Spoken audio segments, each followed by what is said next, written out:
देश के विशाल आबादी वाले यूपी स्टेट में पहली बार आई लव मोहम्मद कैंपेन पर बोली बीएसपी सुप्रीमो मायावती, लोगों को दी खास सलाह, मुसलमानों की स्थिति पर भी जताई चिंता। पूरा मामला बताएंगे इस वीडियो में।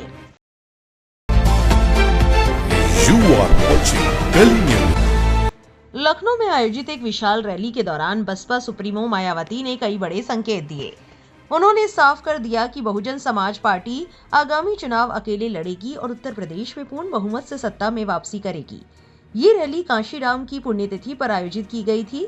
इस दौरान उन्होंने आई लव मोहम्मद को लेकर हुए प्रोटेस्ट पर भी टिप्पणी की।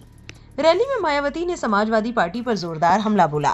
उन्होंने कहा कि समाजवादी पार्टी की सरकार आने पर पदोन्नति में आरक्षण खत्म करने की कोशिश की गई थी।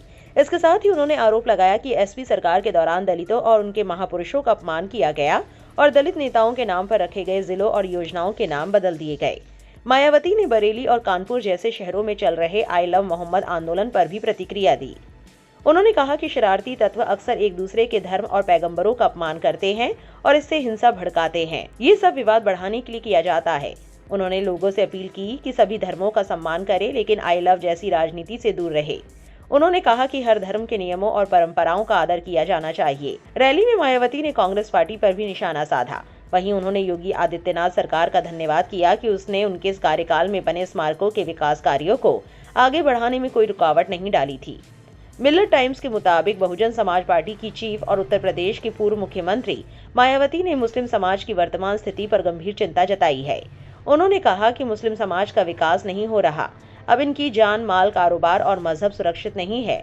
इदरीस उमैर नाम के एक एक्स यूजर ने मायावती के बयान पर लिखा, मायावती की किसी भी हमदर्दी से जाटा समाज तक का विश्वास उठ गया और उसका वोट बैंक खिसक रहा है।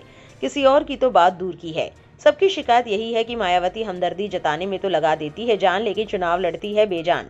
मुसलमान विश्वास करके वोट दे बैठते हैं और वोट तकसीम कर बैठते हैं। अब फिर मुसलमानों के वोटों को तकसीम कराने की स्क्रिप्ट फिर तैयार है।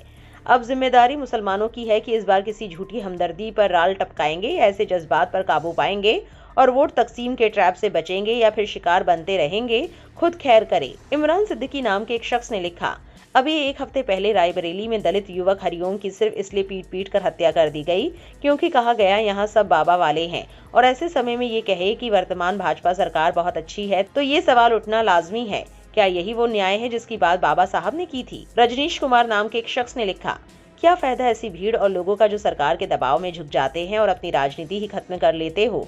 बात तो तब है जब बेखौफ होकर बीजेपी या अन्य दलों के खिलाफ अपने लोगों की आवाज बुलंद करे। यूपी की पूर्व मुख्यमंत्री मायावती के इस बयान पर आपकी क्या राय है, कमेंट में जरूर लिखें और इस वीडियो को ज्यादा से ज्यादा शेयर करें।